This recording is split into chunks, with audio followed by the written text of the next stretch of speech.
Holy cow, guys. Okay, here we are on countdown to release video number 3, which means I only have another 2 excerpts to read after this before my book is out in the world. And I really hope you have been enjoying these. It's a little nerve-wracking to make them, but I have enjoyed it as well. I apologize that it's taken me this long, that even though I like to wear my hair up a lot, I can't wear it up with how crappy my laptop camera is with working with the green screen.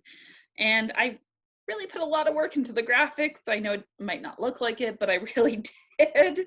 And maybe one day I will have a better setup to be able to do things like this with. But for now, this is what we're working with. And so let's get on with it. This snippet, number 3, this excerpt, is a bit of kind of demonstrates the difference between how Anila and Keeler have chosen to live their human lives.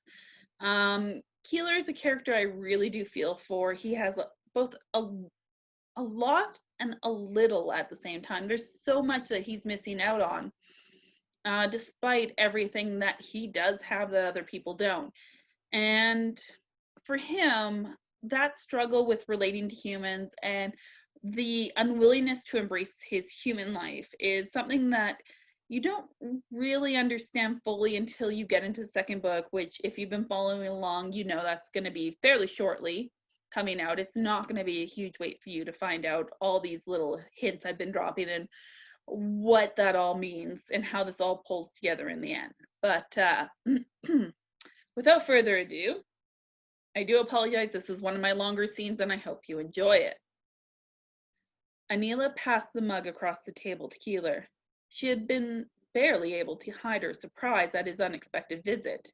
He'd never dropped by unannounced before, but he couldn't get the meeting with Samir out of his head. He needed to know more about this strange man, so, on a whim, he left work early to talk to her.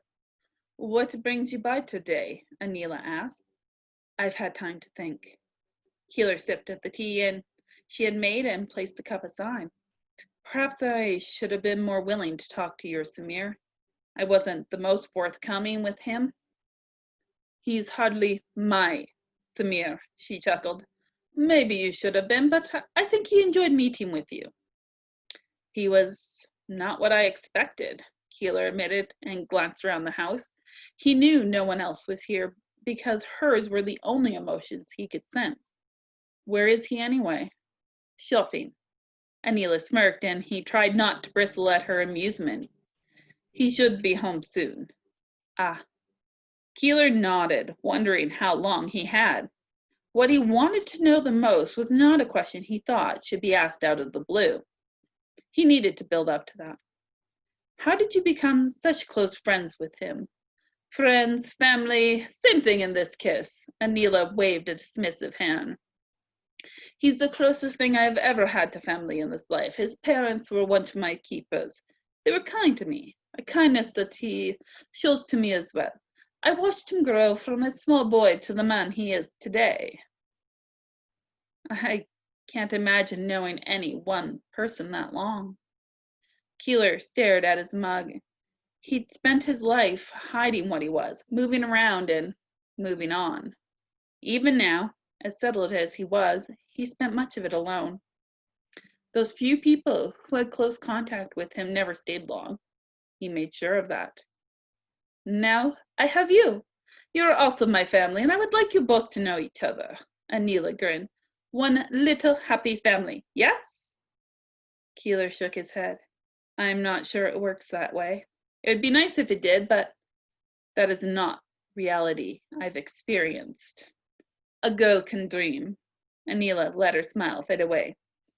"I know it may not be reality, but sometimes we all need to dream a little." "I've done fine on my own so far."